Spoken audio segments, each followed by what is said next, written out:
Have you ever felt like something was following you, even when no one was there? Tonight, we're diving into 7 true abandoned cabins in the Blue Ridge Mountains. Places where hikers and explorers have felt watched, footsteps echoing behind them, and shadows moving just out of sight. These cabins aren't just old. They hold stories that will make you question what's real and what isn't. Before we step inside, make sure you hit that subscribe button, like the video, and share it with friends who love real-life scary stories. And drop a comment telling me where you're watching from. I want to see all the places this reaches. Get ready, because some of these encounters are quiet, unnerving, and will stay with you long after the story ends. Let's begin. I pulled into the gravel clearing as dusk settled over the Blue Ridge Mountains, the kind of fading light that turns everything the same dull shade of blue-gray. I'd been hiking since early afternoon, chasing a trail that looked shorter on the map than it really was. My legs ached, my phone had no signal, and the silence out there felt heavier the farther I went. When I saw the cabin set back among the trees, I felt relief more than curiosity. I told myself I'd just rest for a few minutes, maybe get out of the wind, then head back before it got fully dark. The cabin looked wrong from the start. The porch sagged inward like it was tired of holding itself up, and the boards were so gray and splintered they almost blended into the surrounding trees. One window hung crooked in its frame, and the rest were dark, their glass clouded with age. No smoke, no tracks, no sign anyone had been there recently. Still, it didn't look collapsed enough to be ancient. Just forgotten. I stepped up onto the porch, every footstep answered by a hollow groan. The door wasn't locked. It swung inward with a dry creak that echoed too loudly in the quiet woods. Inside, the air was cold and damp, thick with the smell of mildew and old wood. It clung to my clothes instantly. Dust coated everything. An overturned chair, a small table with a cracked mug still sitting on it, shelves with plates stacked like someone meant to come back for them. It didn't feel abandoned in the peaceful way old places sometimes do. It felt interrupted. I moved slowly, aware of how loud I sounded. The floorboards complained under my boots, each step sharp in the stillness. I checked the corners of the main room. Then the small kitchen area, my eyes adjusting to the dim light filtering through the grimy windows. I kept expecting to see signs of animals, nests, droppings, claw marks, but there were none. That unsettled me more than if there had been. The cabin felt too clean of wildlife, like something else had claimed it. That's when I heard the scrape. It was faint at first, just a soft dragging sound from somewhere behind me, near what looked like a back door. I froze, my heart thudding hard enough to make my chest ache. I stood there, listening, waiting for it to repeat. When it didn't, I let out a shaky breath and told myself it was the building settling or a branch brushing the outside wall. I called out anyway, my voice sounding small in the room. "Hello? Anyone here?" The words bounced off the walls and died. No answer. No movement. I took another step, then another, edging closer to the back of the cabin. That's when the sound came again. Louder this time. Slow. Deliberate. Like something heavy shifting its weight just out of sight. I stopped so abruptly my heel slipped on the dusty floor. My heart hammered, and for a moment I considered just turning around and leaving without another thought. Instead, I tried to laugh it off, out loud. The sound felt wrong in my mouth. I told myself I was tired, jumpy from being alone too long. I reached the back door and saw it led to a narrow space between the cabin and a steep drop-off into thick trees. Nothing there. No one. The scrape came again, closer than before. I didn't wait anymore. I stepped back out onto the porch, my skin prickling like I'd just walked through spider webs. I decided to circle the cabin, convinced there was an animal on the roof or under the porch making the noise. The woods around the clearing were already darkening, shadows pooling between the trunks. The air felt colder, heavier, and every sound seemed amplified. My own breathing, the crunch of gravel, the distant creak of trees swaying. As I rounded the corner, I felt it. That sensation you get when someone is watching you, even if you can't see them. I scanned the tree line, telling myself I was being ridiculous. The woods looked normal, too normal. No birds calling, no insects buzzing, just stillness. I walked faster, forcing myself not to break into a run. I told myself over and over that nothing was there, that I'd imagined the sounds, that I was projecting fear onto shadows. But every time I slowed down, I heard it again behind me, a faint, irregular scrape, like something dragging one foot as it moved. I reached the front of the cabin and stopped. The porch was empty. The door stood exactly as I'd left it, hanging open slightly. For a moment, I wondered if I'd even gone inside at all, if my memory was playing tricks on me. Then I noticed something that hadn't been there before. The dust on the porch floor was disturbed. Not footprints exactly. More like scuffed marks, uneven and smeared, leading from the doorway toward the edge of the porch. My mouth went dry. I stared at them, trying to make sense of their shape, when the scrape sounded again, this time from behind the cabin, closer than I was comfortable with. I backed away, my pulse roaring in my ears. That was when I realized I'd been wrong about one thing. I wasn't alone out there, but whatever was with me wasn't hiding the way animals do. It wasn't crashing through brush or snapping twigs. It moved quietly, deliberately, like it knew the woods well enough not to make noise. I turned and headed for my car. The gravel seemed louder now, every step a signal. I fought the urge to sprint, afraid the sudden movement would trigger something worse. I could feel the presence behind me, not close enough to touch, but close enough that I was sure if I turned around, I'd see it. Every tree felt like it was leaning in, every shadow deep enough to hide someone just out of sight. Halfway to the car, I heard breathing. Low, controlled, not labored, not panicked, just steady, like whoever was making it had all the time in the world. It came from behind me, slightly to the left, close enough that my shoulders tensed as if bracing for impact. I didn't look back. I couldn't. My legs felt weak, my vision narrowing as adrenaline flooded my system. I reached the car and fumbled with my keys, my hands shaking so badly I dropped them once. The breathing stopped. The silence that followed was worse.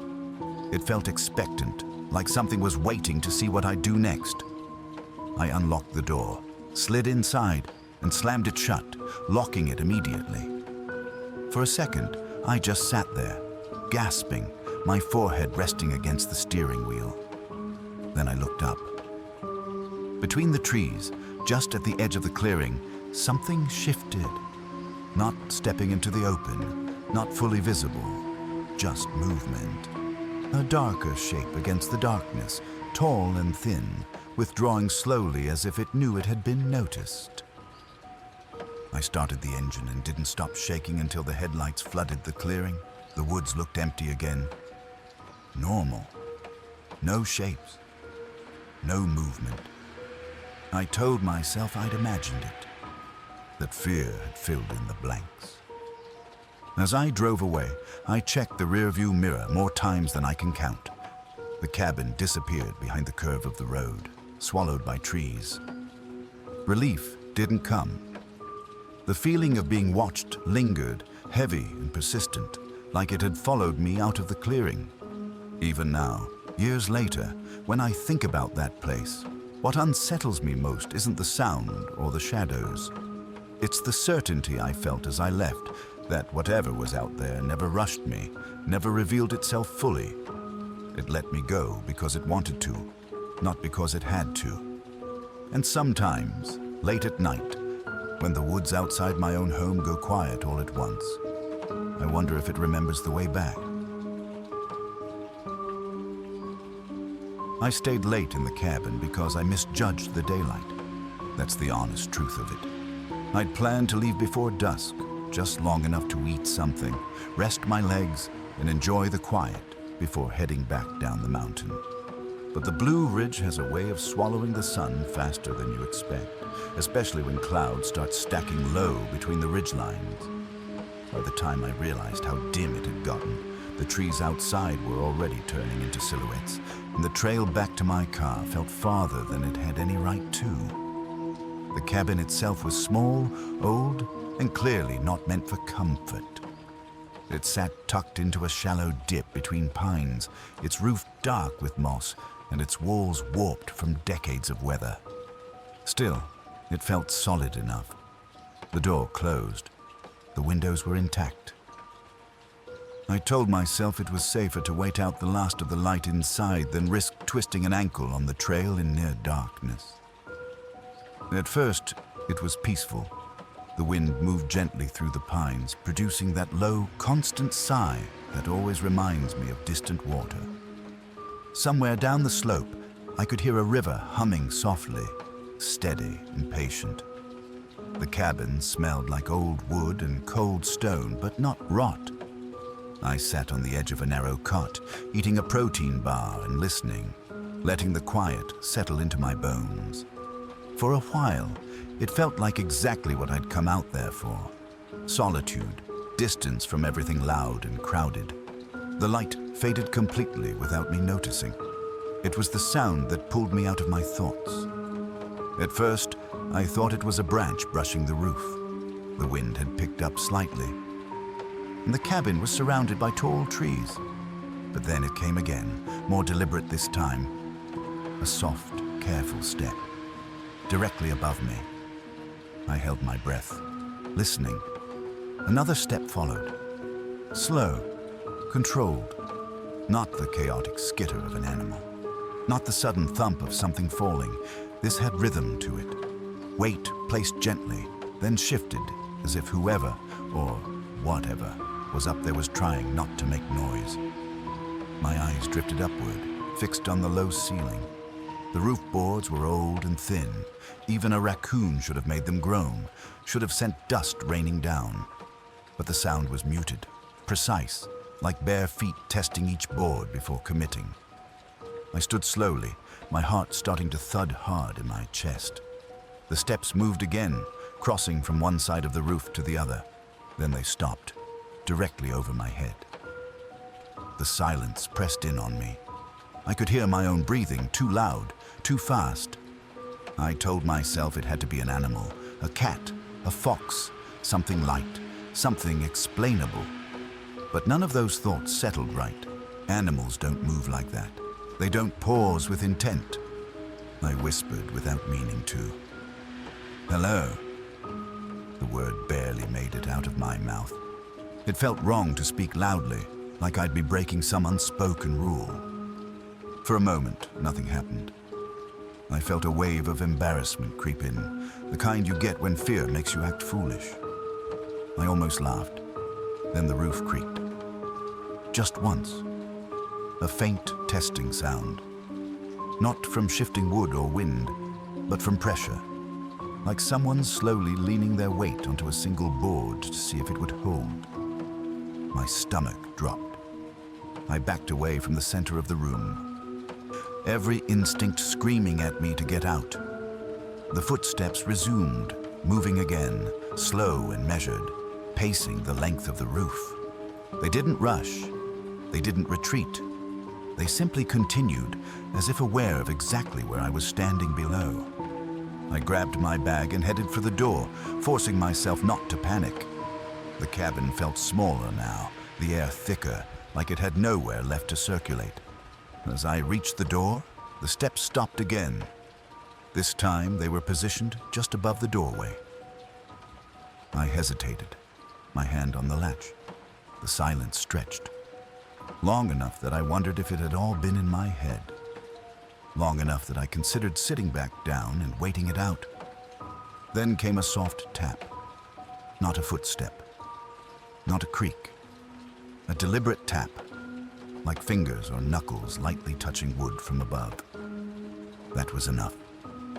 I yanked the door open and stepped out into the clearing, the cold air hitting my face like a slap.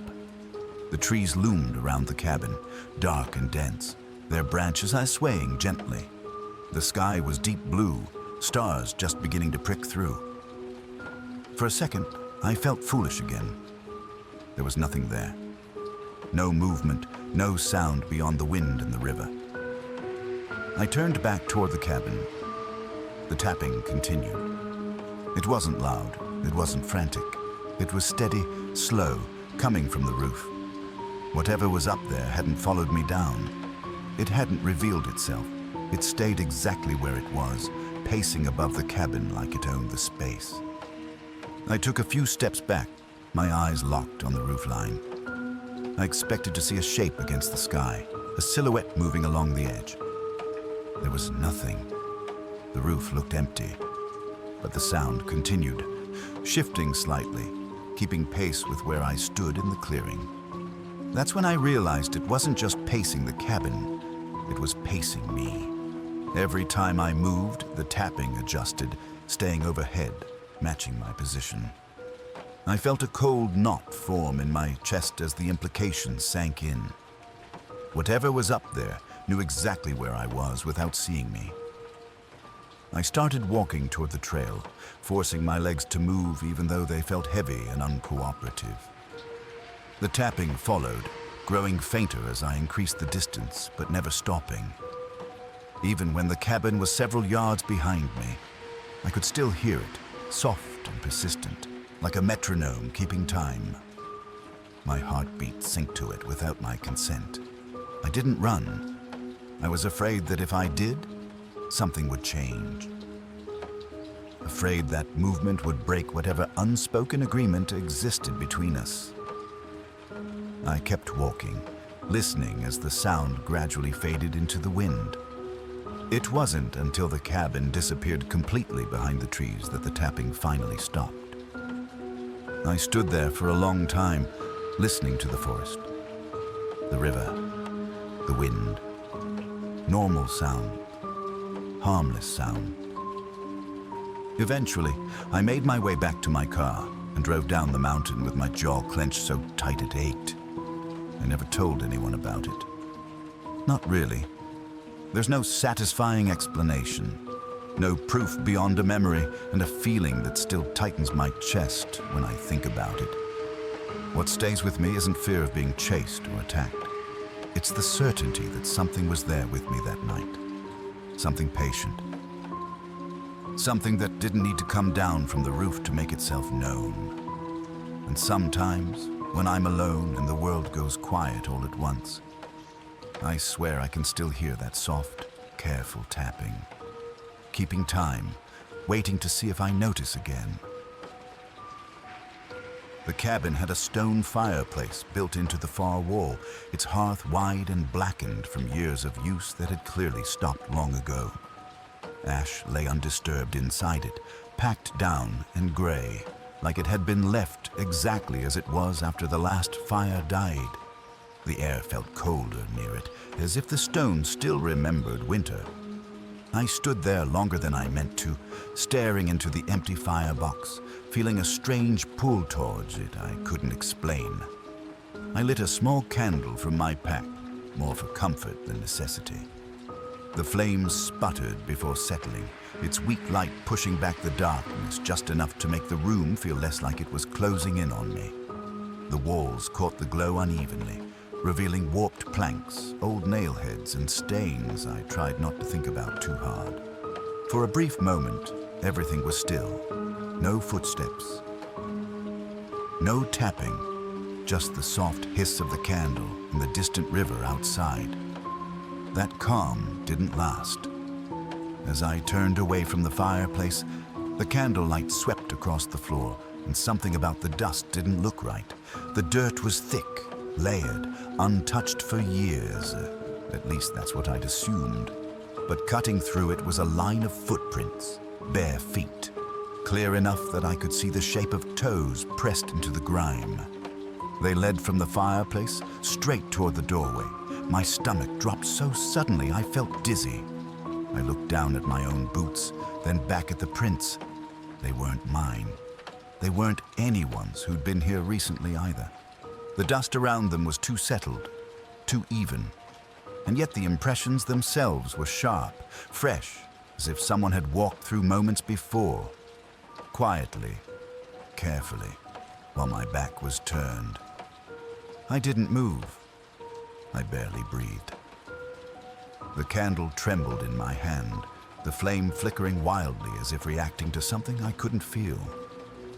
I scanned the corners of the cabin, the space behind the door, the shadows near the ceiling. There was nowhere to hide, no loft, no back room. The cabin was empty. Still, the footprints were there. I took one slow step forward, the floorboard creaking loudly under my weight. The sound echoed in the small space, far too loud, and it made me flinch. When I looked back down, my own boot print had joined the dust, but the bare footprints had shifted. They no longer led to the door.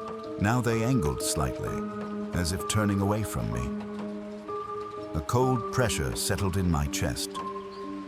I told myself it was my imagination, that the light was playing tricks on me, that stress and isolation were filling in gaps that weren't really there. I turned quickly, raising the candle to scan the room again, half expecting to catch someone mid-step. Nothing. When I looked back down, the footprints were gone. The dust lay smooth and untouched, as if they'd never existed at all. My heart hammered painfully as I took another step.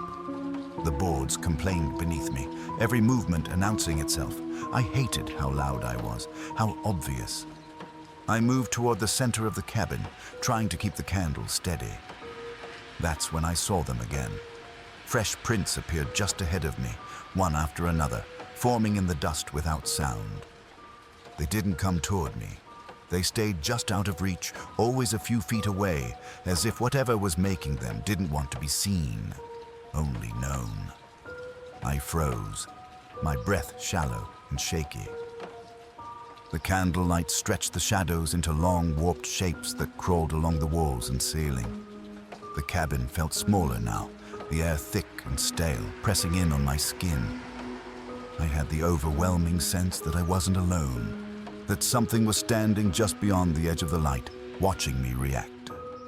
I turned sharply, spinning in place, my pulse roaring in my ears. The footprints vanished again. I stood there shaking, listening to the sound of my own breathing. No footsteps followed, no tapping, just silence so complete it felt intentional, like something holding its breath alongside me. I backed toward the door, my free hand fumbling for the latch while I kept the candle raised, scanning the floor, the walls, the fireplace. Halfway there, the floor creaked beneath me again. The footprints reappeared. This time, they circled me. They formed slowly, deliberately, each impression sinking into the dust as if pressed by invisible weight. I could see the outline of arches, the smudge of heels. They stopped just short of my boots, close enough that I felt trapped inside them. I whispered without meaning to. "Please." The words sounded weak, useless. The candle flickered violently, the flame bending sideways though there was no breeze. The shadows surged, stretching and collapsing, and for a brief, horrifying second, I thought I saw shapes within them. Suggestions of limbs, hunched forms that didn't quite exist. I didn't wait for the footprints to move again. I bolted for the door, nearly dropping the candle as I wrenched it open and stumbled outside. Cold night air rushed over me, sharp and grounding, but it didn't bring relief. The clearing was too quiet. The trees stood motionless, black against a sky scattered with distant stars that felt impossibly far away. I turned back toward the cabin. Through the open doorway, I could see the candlelight flickering wildly inside. And on the threshold, just inside the door, were the bare footprints, stopping inches from the edge, as if whatever made them refused to cross into the open. I backed away slowly, never turning my back, my heart pounding so hard it made my vision pulse. The night felt wrong now, empty in a way that made my skin crawl. Even the river sounded muted, like it was being swallowed by the forest. When I finally reached the trees, I turned and ran. I didn't stop until my lungs burned and my legs threatened to give out. I didn't look back. I was terrified that if I did, I'd see those prints forming behind me in the dirt, keeping pace without making a sound. Even now, years later, I can still picture them perfectly. The shape, the spacing, the way they appeared and vanished like a thought you're not meant to finish. I don't know what was in that cabin. I don't know why it chose to show itself the way it did. But sometimes, when I'm alone in a quiet room and the light shifts just right, I catch myself looking down at the floor, half expecting to see fresh footprints in the dust, waiting patiently for me to notice. I climbed the narrow ladder to the loft because I needed air, or maybe distance, something that felt like control. The ladder was little more than 2 warped planks with rungs nailed unevenly between them, leaning against the far wall near the fireplace. When I put my weight on it, the entire structure shuddered, the wood complaining loudly in the quiet cabin. Each step echoed as if the sound were being swallowed and replayed by the walls themselves. I told myself the noise was good, that if anything else was in there with me, I'd hear it move in response. The loft was barely more than a shallow platform tucked beneath the peaked roof. I had to crouch as I pulled myself up, my shoulders brushing against beams rough with splinters. From up there, I could see the tops of the trees through a small, grime-clouded window. The Blue Ridge Mountains layered behind them in fading blue-gray silhouettes. Dusk had settled fully now, and the last light of day filtered in weakly, making the shadows longer, heavier. For a moment, it was almost peaceful. Then I heard it. At first, it was so faint I thought it was just the wind threading its way through the cracks in the cabin. A soft, breathy sound, low and indistinct. I leaned closer to the darkness of the loft, holding still, listening. The sound came again, and this time it carried a shape to it. Not words exactly, but the suggestion of them, like voices murmuring just beyond comprehension. My pulse quickened. I told myself it was the river, or the trees rubbing together, or my own blood rushing in my ears. I'd already let my imagination get the better of me once tonight. I wasn't going to let it happen again. But the whispers didn't fade. They hovered in the space around me, soft and steady, as if coming from the walls themselves. I strained to make out what they were saying, my neck prickling with cold. The longer I listened, the more certain I became that there were multiple voices, overlapping slightly, weaving in and out of each other. None of them were loud. None of them needed to be. The air in the loft felt different now. Thicker, colder. I wrapped my arms around myself, suddenly aware of how isolated I was, crouched in a decaying cabin miles from anyone who could hear me if I screamed. The shadows in the corners of the loft seemed deeper than they should have been, bending inward, stretching as the light outside continued to fade. I inhaled slowly, forcing myself to stay calm. The whispers stopped. The silence that followed was worse. It pressed down on me, heavy and expectant, like something waiting to see what I'd do next. I exhaled, shaky but relieved, convinced I'd imagined the whole thing. That's when the whispering started again. This time, it matched my breathing exactly. I froze. My chest tightened painfully as I became aware of every inhale, every exhale. The sound rose and fell in perfect rhythm with me, a soft imitation that felt far too close. It wasn't coming from the walls anymore. It was all around me, filling the loft, brushing against my ears. I stopped breathing. The whispering stopped too. My heart slammed against my ribs so hard it hurt. Slowly, carefully, I took another breath. The whisper followed. A cold terror spread through me, rooting me in place. Whatever was making that sound wasn't guessing. It wasn't coincidental. It knew me. It was listening, copying, mocking. The shadows shifted again, twisting subtly, as if reacting to my fear. I thought I saw movement near the far beam. A slight darkening, a suggestion of something leaning closer, but when I focused on it, there was nothing solid there. Just darkness and old wood. I couldn't stay up there. I scrambled toward the ladder, my movements clumsy with panic. As soon as my foot touched the top rung, the whispers surged, growing just a fraction louder, more insistent. Still unintelligible, but closer now, like someone leaning in to speak directly into my ear. I nearly fell climbing down, my hands slipping on the worn wood, my breath coming in short, sharp gasps I couldn't control. The whispering kept pace with me the entire way, never louder, never quieter, always perfectly in time. The moment my boots hit the cabin floor, the sound stopped. I didn't look back up at the loft. I didn't want to see anything leaning over the edge, watching me descend. I grabbed my pack, my hands shaking so badly I almost dropped it, and shoved the door open. Night had fully claimed the clearing. The sky was dark and star-strewn, but the forest around me felt like a solid wall, impenetrable and watching. I stepped outside, breathing hard, expecting the relief of open air. Instead, I felt exposed. The cabin loomed behind me, its windows black and unreflective. I took a few steps away, then stopped when I realized how quiet it was.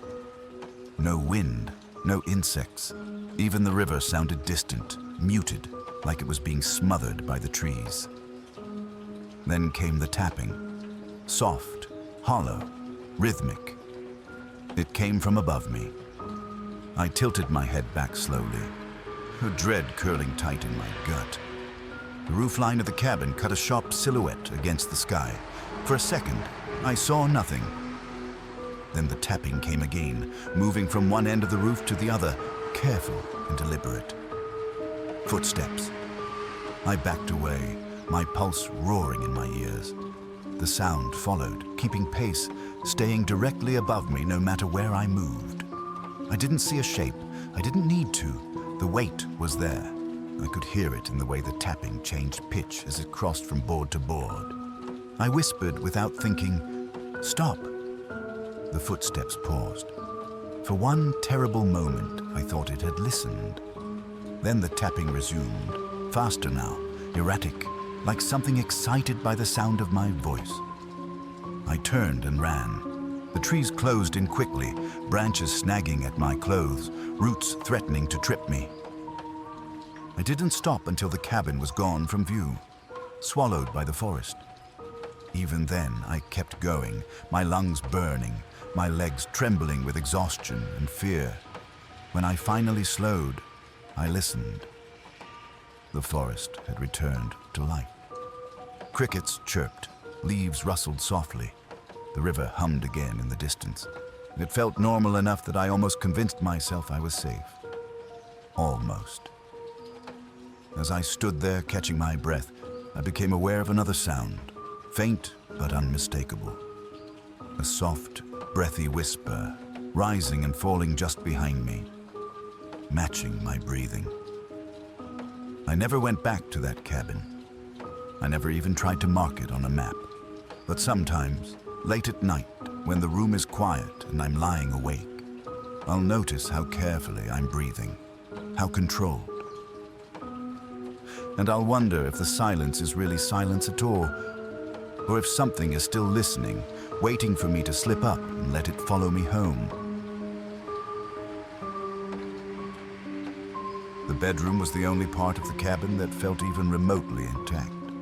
The door still hung straight in its frame, and the bed, if you could call it that, was a narrow metal frame with a stained mattress that hadn't completely collapsed under its own age. It faced the mountain ridge through a single window, and when I shut the door behind me, the rest of the cabin seemed to fall away into silence. I sat on the edge of the bed, rubbing my hands together, trying to push warmth back into my fingers. The cold had settled into my bones in a way that felt deeper than the mountain air alone could explain. The glass of the window was fogged from my breath, the condensation blurring the trees outside into dark, indistinct shapes. I stared at it without really thinking, letting my heart slow, telling myself I was overreacting. Old cabins made noises. Mountains played tricks on your senses. Fear fed on stillness. That was when the fingerprints appeared. At first, I thought it was just the way the condensation had gathered. Random streaks, uneven patches where the glass cooled faster. Then one line sharpened, pressed cleanly through the fog, moving downward with slow intent. Another followed beside it. Long, narrow, deliberate. I stood so fast the bed frame shrieked against the floor. The prints were on the outside of the glass. They dragged downward as if someone were leaning close, palms flapped, fingers splayed, testing the window's resistance. The fog parted under the pressure, leaving clear trails that glistened faintly in the dim light behind me. My breath caught in my throat, and the glass fogged again around the marks, framing them, making them unmistakable. I spun toward the bedroom door, half expecting to see it bow inward, to hear the handle rattle like the cash office door in the store years ago. But the door was still, the cabin was still. Too still. Slowly, I turned back to the window. The fingerprints had stopped moving. They lingered there, suspended as if whoever, or whatever, had made them was still resting its weight against the glass. I stepped closer, my pulse thudding so loudly I was sure it would give me away. The closer I got, the more wrong they looked. The fingers were too long, the spacing slightly off. Not distorted enough to scream impossibility, just wrong enough to make my stomach churn. I wiped at the glass from the inside. The marks didn't smear. They were on the outside, clean and undeniable. I leaned forward, pressing my face close to the pane, cupping my hands around my eyes to cut the reflection. Beyond the glass was nothing but darkness and trees layered into each other. No silhouette, no movement, just the ridge looming faintly against the night sky, patient and unmoved. A new line appeared. It traced downward beside the others, slow and careful, as if whatever was out there was enjoying the moment. My chest tightened painfully. I stepped back, shaking my head, whispering no without realizing it. Another print formed, then another. They didn't rush. They didn't need to. Each mark appeared with quiet confidence, sliding through the fog like a signature. I felt watched in a way that had nothing to do with sight, like something was reading me, my fear, my hesitation, through the glass. I backed away until my shoulders hit the opposite wall. The window creaked softly. Not from the wind, from pressure. I grabbed my pack, my hands numb and clumsy, nearly dropping it twice. The fingerprints continued to slide, overlapping now, as if the thing outside had shifted its weight. I couldn't take my eyes off them. I didn't want to turn my back again. The window creaked once more, sharper this time. That broke me. I yanked the bedroom door open and bolted into the main room, my boots slamming against the floorboards, every sound amplified by panic. The cabin felt different now, smaller, tighter, like it was holding its breath. I didn't stop to look at the fireplace or the loft or the ladder. I didn't want to know what might be waiting in any of those shadows. I shoved the front door open and burst into the clearing. Cold air hit my face, sharp and grounding, but it didn't bring relief. The night felt closer than before, pressing in from all sides. I turned instinctively toward the bedroom window from outside, my heart hammering.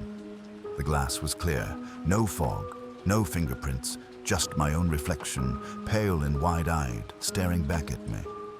For a split second, I wondered if I'd imagined everything. The fear, the marks, the sense of being observed. But then I noticed something that made my blood run cold. The condensation was gone because the window was warm. Warm enough that the chill air couldn't cling to it. I stumbled backward, nearly tripping over a root, my gaze locked on the window. There was no light inside the bedroom anymore, but the glass still looked wrong, faintly clouded in places, as if something had recently been pressed against it and only just moved away. A soft sound came from the side of the cabin. Not footsteps, not quite. A slow drag, like skin or fabric brushing against wood. I didn't wait to hear it again. I ran. The path back to my car was uneven and poorly marked, but adrenaline carried me through it. Branches whipped at my arms. Rocks shifted under my boots. I didn't stop until I saw the dull outline of my vehicle through the trees, sitting alone where I'd left it. As I fumbled with the keys, I glanced back once more toward the cabin's direction. I couldn't see it anymore, but I could see movement where it should have been. Shadows sliding between the trees, low and close to the ground, keeping to the edge of the clearing that no longer existed. They didn't chase me. They didn't need to. They just moved, unhurried, like they knew exactly how little distance there really was between us. I got in the car and slammed the door, locking it out of pure instinct. The engine coughed, then turned over, headlights cutting a narrow tunnel through the woods. As I pulled away, I kept checking the mirrors, half expecting to see something standing in the road behind me. There was nothing. The drive down the mountain felt endless. Every curve seemed sharper. Every stretch of darkness felt heavier. I didn't slow down until I reached the main road, until other headlights appeared, until the world felt populated again. Even then, I couldn't shake the feeling that something had stayed behind at the cabin window, that it had watched me leave, and that the fingerprints I couldn't stop seeing, long, deliberate, patient, weren't meant to scare me away at all. They were meant to show me how close it had already been. The kitchen was smaller than I expected, barely more than a narrow room tacked onto the back of the cabin. The counters sagged in places, and the cabinets hung crooked on rusted hinges, their doors warped from decades of damp mountain air. A single window over the sink let in just enough gray light to outline the space, but not enough to make it feel safe. Everything smelled old. Grease gone rancid, mildew soaked deep into the wood, and something faintly sour beneath it all. I moved slowly, careful where I stepped. Broken glass crunched softly under my boots, each sound making me pause and listen. That's when I noticed the pantry door.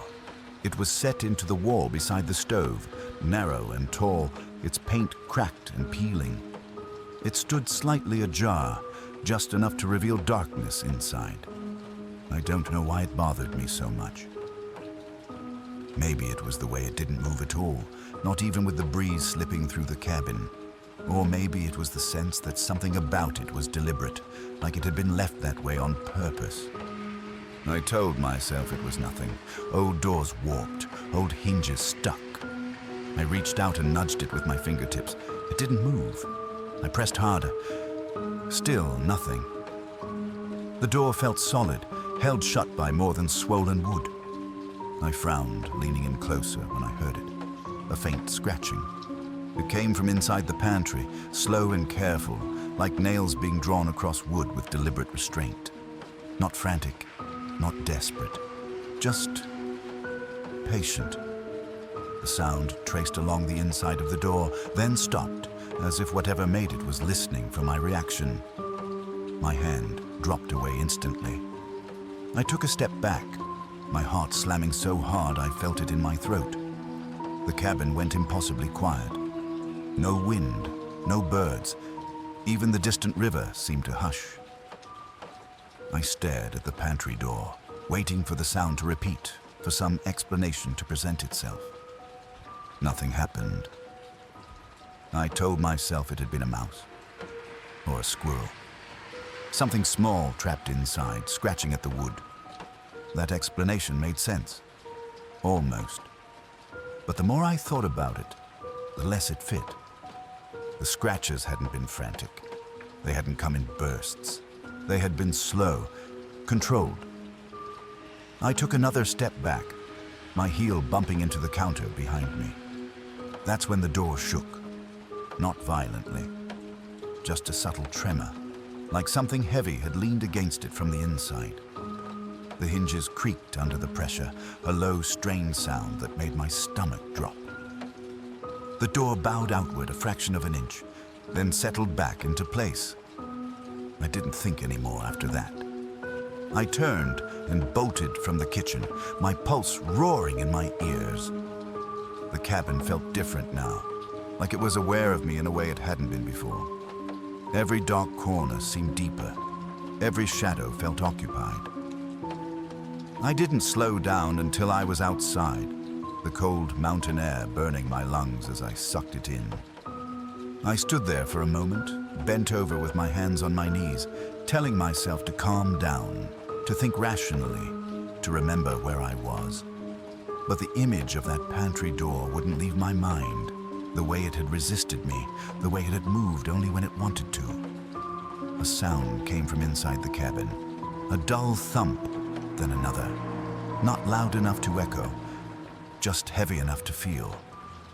Like something shifting its weight, adjusting itself in a confined space. I backed away from the cabin, my eyes fixed on the kitchen window, half expecting to see a shape pass behind the glass. Nothing moved. The silence that followed was worse than the noise. It felt intentional, like whatever was inside had realized I was listening, like it knew exactly how much sound to make and when to stop. I didn't go back in. I grabbed my pack from where I'd dropped it near the front door and started down the trail toward my car, my head swiveling constantly, senses stretched thin. The woods felt closer now, the trees leaning inward, their branches overlapping in ways I hadn't noticed on the way in. Halfway down the path, I heard something behind me. Footsteps, slow, uneven, carefully placed to avoid snapping twigs or crunching gravel. I stopped dead, holding my breath. The footsteps stopped too. I waited. After a long moment, I turned around. The trail behind me was empty. No movement, no shapes between the trees. Just the fading outline of the cabin uphill, barely visible through the branches. I forced myself to keep walking, telling myself not to run, not to panic. But every few steps, I could feel it, that sense of being followed without being seen. When I finally reached my car, my hands shook so badly I dropped my keys twice. I got inside and locked the doors immediately, scanning the tree line through the windshield. The woods looked the same as they always had. Quiet, still, deceptively peaceful. As I pulled away, headlights sweeping over the path, I caught a glimpse of the cabin one last time in the rearview mirror. The kitchen window was dark, but the pantry door was wide open.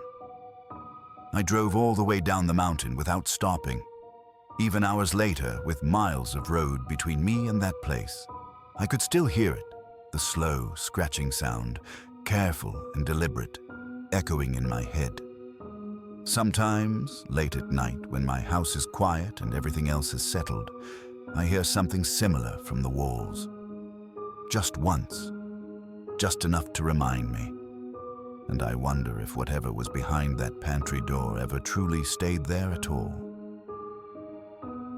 I didn't plan on staying that long. That's the part I remind myself of whenever the memory comes back. Whenever I try to convince myself it was just exhaustion or nerves playing tricks on me. I'd been hiking the Blue Ridge trails all day, chasing daylight longer than I should have. And when the sun started dropping faster than expected, the cabin felt like a gift, a place to rest, a place to breathe, just for a little while. The gravel clearing came out of nowhere, tucked between trees so dense they swallowed the sound of the road behind me. I killed the engine and sat there listening as the forest settled. Wind sighed through the pines. Somewhere far below, A river murmured steadily, like it had been speaking the same sentence for centuries. The cabin stood crooked at the edge of the clearing, roof sagging, porch bowed inward, windows dark and dull like dead eyes. It looked abandoned in the way old mountain structures often do, left behind but not forgotten. I told myself I'd step inside, drink some water, and leave before it got too dark. The door creaked open with a sound that felt too loud for the quiet around it. Inside, the air was damp and stale, thick with mildew and old wood. The floorboards complained under my weight, long groans that echoed through the single-room space. A stone fireplace dominated one wall, its hearth cold and black, ash hardened like something fossilized. Furniture lay scattered and overturned as if the last people to live there had left in a hurry. Plates still sat on a table, dust-coated and cracked. It didn't feel looted. It felt abandoned mid-moment. I lit a small candle from my pack, more for comfort than necessity. And the flame threw shaky shadows across the walls. That's when I noticed the footprints. They cut through the dust on the floor in a clear line, starting near the fireplace and leading toward the back door. Bare prints, long toes. Not mine, not old either. They looked fresh, pressed deep into grime that should have been undisturbed for years. I stared at them longer than I should have, my chest tight, waiting for my brain to find a reasonable explanation. None came.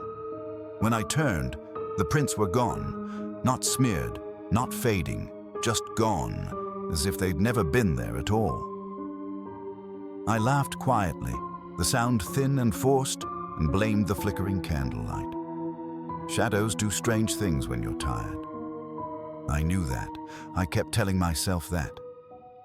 That was when I heard the footsteps, soft, careful, directly above me. They moved along the roof with an unsettling patience, stopping, then starting again, as if whoever or whatever was up there didn't want to be heard. The cabin was old enough that even a squirrel should have made noise, yet these steps barely disturbed the boards. I stood frozen, candle trembling in my hand, listening as the steps paused right above my head. I whispered, "Hello?" immediately hating the way my voice sounded in the small space. Something creaked in response. Not a voice, not an animal noise, just the faint shift of weight, like someone testing how much pressure the roof could take. I backed toward the door, every instinct screaming at me to leave, but I didn't run. Not yet. I stepped outside into the clearing, gulping the cold air, trying to laugh it off. Wind. Settling boards. That's what I told myself. Then I heard the tapping. It came from above me again, slow and deliberate, pacing the roof in time with my own heartbeat. I didn't look up. I couldn't. I grabbed my keys and made for my car, but the feeling followed me, thick, suffocating, like being watched from every tree line at once. Before leaving, I glanced back. The cabin loomed against the darkening sky, windows still empty. Relief washed through me until I noticed the upstairs bedroom window. The glass was fogged from the inside, opaque with condensation. As I watched, fingerprints appeared, long, stretched marks pressed slowly against the glass, dragging downward in unhurried lines, like whoever was making them wanted me to see. I stumbled backward, heart pounding so hard it hurt. The prints didn't stop when I looked away. They didn't vanish. They just kept sliding, patient and intentional. I ran back inside before my courage fully collapsed, slamming the door behind me. I don't know why I did that. Panic doesn't make sense. It only reacts. Inside, the air felt colder now, heavier. I retreated into the small bedroom, trying to steady my breathing, telling myself I'd imagined the window, the roof, the prints. That's when the whispers started. They came from the loft above, faint and layered, like voices carried on wind through a narrow gap. I climbed the ladder slowly, each rung groaning beneath me, candlelight barely piercing the darkness. The whispers weren't words. Not exactly, but they followed a rhythm I recognized too late. They matched my breathing. Inhale, exhale, pause. I froze halfway up the ladder as the whispering adjusted, syncing perfectly with the way my chest rose and fell. It wasn't copying me with a delay. It was anticipating me. I fled down the ladder, nearly falling, and burst back into the main room. That's when I noticed the pantry door. It stood slightly ajar, just enough to show darkness inside. I nudged it with my foot, and it resisted, like something was holding it shut from the other side.